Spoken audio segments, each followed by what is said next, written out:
چل رہا ہے، کیا گارنٹی دے سکتے ہیں؟ آج ملک آئین کے مطابق چل رہا ہے کیونکہ ابھی تک فیصلے کے اوپر عمل درآمد نہیں ہو سکا ہے۔ جسٹس قاضی فائز احسان نے کہا کہ عدالتی فیصلے پر آج تک عمل کیوں نہیں کیا گیا؟ ایک صاحب باہر سے امپورٹ ہوئے اور چلے گئے، دھرنا اچانک نہیں ہوا، ماسٹر مائنڈ کون تھا؟ ابصار عالم صاحب نے اپنا آتی جو ہے وہ جواب جمع کروایا، جس میں انہوں نے کہا کہ جی جب میں 2017 میں چیئرمین پیمرا تھا اور یہ فیض آباد دھرنا چل رہا تھا تو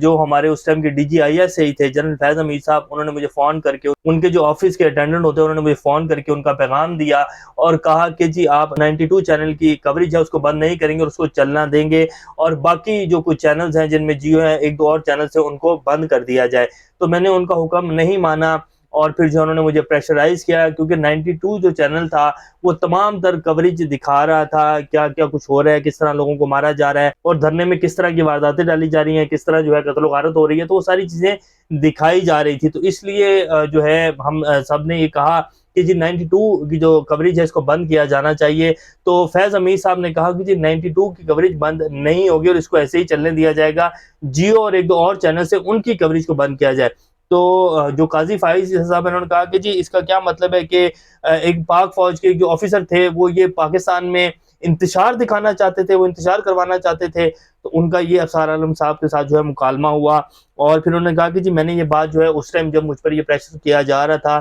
تو میں نے یہ بات نواز شریف صاحب کو بھی سامنے رکھی اور پھر میں نے چیف جسٹس صاحب کو بھی خط لکھا کہ جی اس طرح جو ہے مجھے پریشرائز کیا جا رہا ہے، اور پھر جو ہے مریم اورنگزیب صاحب نے مجھے فون کیا کہ جی تمام جو ٹی وی چینلز ہیں ان کو آپ بند کر دیں۔ تو پھر میں نے کہا کہ جی یہ مجھے کابینہ کا جب آئے گا فیصلہ تو پھر میں جو ہے بند کر دوں گا، ایسے میں آپ کے فون کرنے کے اوپر بند نہیں کروں گا۔ تو پھر جو ہے جو شاہد خاقان عباسی صاحب نے انہوں نے کابینہ کا جو ہے اجلاس بلایا اور اس کے بعد یہ فیصلہ ہوا کہ جی تمام تر جو ٹی وی چینلز ہیں ان کی جو کوریج ہے اس کو بند کر دیا جائے۔ پھر میں نے اس فیصلے کے اوپر جو ہے عمل درآمد کیا اور یہ جو میرا سارا جواب ہے میں نے آپ کے سامنے رکھ دیا ہے، تمام تر ریکارڈ بھی ہے، مجھے کس طرح کالز آئی، کس طرح مجھے پریشرائز کیا گیا۔ تو یہ جی آج کی سماعت تھی۔ اور جو پھر فیکٹ فائنڈنگ کمیٹی تھی تو انہوں نے کہا کہ جی آپ نے یہ جو فیکٹ فائنڈنگ کمیٹی کی آج رپورٹ پیش کی ہے اٹارنی جنرل صاحب، ایک تو آپ لوگوں نے فیصلے کے اوپر عمل درآمد نہیں کیا، اور نظر ثانی درخواستیں دائر کرنے کا مطلب یہ نہیں ہوتا کہ نظر ثانی درخواست دائر کر دیا تو فیصلے کے اوپر عمل درآمد نہیں کیا جائے گا، اور آپ لوگوں نے اصل میں درخواستیں ہی اس لیے دائر کی تھی کہ فیصلے پر عمل درآمد کا جب سوال کیا جائے گا تو آپ کہیں گے جی کہ ہم نے تو نظر ثانی کی درخواستیں دائر کی تھی، اور اب جب آپ سے پوچھا جا رہا ہے کہ جی آپ نے نظر ثانی کی درخواستیں کیوں دائر کی تھی تو آپ نے ساتھ ہی کہہ دیا کہ جی ہم یہ درخواستیں واپس لینا چاہتے ہیں۔ تو کیا پاکستان آئین کے مطابق چل رہا ہے؟ کیوں فیصلے کے اوپر عمل درآمد جو ہے وہ نہیں کیا گیا؟ تو آج بڑی گرما گرمی ہوئی اور پھر انہوں نے کہا کہ جی آپ بار بار فائنڈنگ کمیٹی کی بات کر رہے ہیں اور کہہ رہے ہیں کہ جی یہ رپورٹ ہے، اس کے ٹی او آرز کیا ہے، اور یہ فیکٹ فائنڈنگ جو کمیٹی آپ نے بنائی ہے کیا یہ کابینہ کی منظوری سے بنائی ہے، اور یہ کیا فائنڈنگ کر رہی ہے، کیا لکھا ہوا ہے اس میں؟ یہ کچھ بھی نہیں، یہ کاغذ کا ٹکڑا ہے اور پاکستان اس کاغذ کے ٹکڑے کے اوپر نہیں چل سکتا۔ اور یہ صورتحال ہے جو آج کی سماعت ہوئی ہے۔ اور قاضی فائز عیسیٰ صاحب جو تھے وہ جی بار بار ایک ہی بات کر رہے تھے کہ جی ایک شخص باہر سے آتا ہے کینیڈا سے اور وہ آتا ہے، پھر اس کو لایا جاتا ہے، اس کی ٹکٹ کون دیتا ہے، پھر وہ یہاں دھرنا کرتا ہے، پاکستان میں انتشار پھیلاتا ہے اور پھر واپس چلے جاتا ہے۔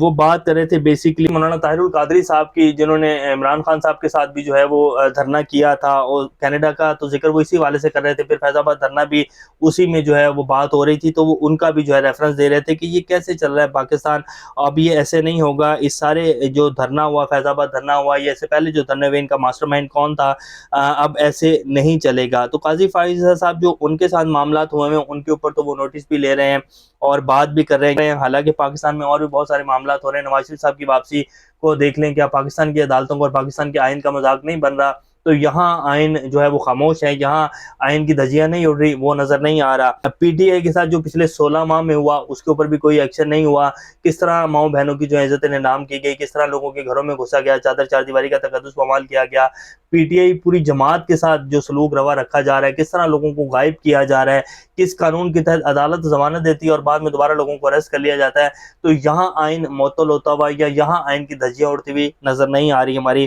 اعلیٰ عدلیہ کو۔ اور پھر جو سپریم کورٹ کا فیصلہ تھا 90 دن کا، اس کے اوپر عمل درآمد کیوں نہیں ہوا؟ کیوں پنجاب اور کے پی کے میں الیکشن نہیں کروائے گئے؟ اس کے اوپر کسی کو سزا ہوئی، اس کے اوپر آئین کی دھجیاں نہیں اڑ رہی، تو وہ بھی نظر نہیں آ رہا۔ پھر پی ڈی ایم نے کس طرح سپریم کورٹ کے اوپر چڑھائی کی، جو ہمارے سابقہ چیف جسٹس عمر عطا بندیال صاحب، قاضی فائز عیسیٰ صاحب کو بہت اچھے سے پتا ہوگا، یہ تو بھی 2-3-4 ماہ پہلے کی بات ہے کہ پی ڈی ایم نے چڑھائی کر دی تھی کہ الیکشن نہ ہو 90 دن کے اندر اور فیصلہ نہ ہے سپریم کورٹ کا۔ اس کے اوپر جب آئین کی دھجیاں اڑی یا سپریم کورٹ کی جب دھجیاں اڑائی گئیں اور مولانا فضل الرحمان صاحب جو ہے قافلہ لے کے سپریم کورٹ میں اور ریڈ ایریا میں گھس گئے، تو نہیں پوچھا گیا کہ جی ان کو کس نے آنے کی اجازت دی تھی. تو یہ ساری چیزیں ہیں. تو آئین کی دھجیاں تو جی ہر روز اڑ رہی ہیں، ہر مہینے ہر ہفتے اڑ رہی ہیں. اب کسی کیس کو جو ہے وہ دیکھ کر جو ہے کہا جائے کہ جی آئین معطل ہو رہا ہے، تو یہ تو پاکستان میں آئین تو بس معطل ہی چل رہا ہے. جیسے کہ جو پیپلز پارٹی کے سندھ کے صدر ہیں نثار کھوڑا صاحب، وہ کہہ رہے ہیں کہ جی آئین جو ہے وہ غیر اعلانیہ طور کے اوپر معطل ہے، اور جب تک الیکشن کمیشن حتمی تاریخ کا اعلان نہیں کر دیتا الیکشنز کی، تب تک ہم یہی سمجھیں گے کہ الیکشن جو ہے وہ نہیں ہو رہے ہیں. کچھ بھی ہو سکتا ہے پاکستان میں. اور باقی رہ گی بات کہ آئین پاکستان میں معطل ہو رہا ہے، تو یہ تو جی بس یہ آپ کو ہمیں دکھانے کے لیے کہا جاتا ہے، ڈائلاگ بولے جاتے ہیں کہ پاکستان کے آئین کے تحت چل رہا ہے. آپ بھی جانتے ہیں، سب جانتے ہیں، پاکستان کے جتنے بھی اسٹیک ہولڈرز ہیں، جتنے ادارے ہیں، کہ پاکستان میں کون سا آئین چل رہا ہے اور کون سا قانون چل رہا ہے. اللہ پاکستان کامیاب ناصر. ابھی تک کے لیے اتنا. اپنا اور کا خیال رکھیے گا. اللہ حافظ.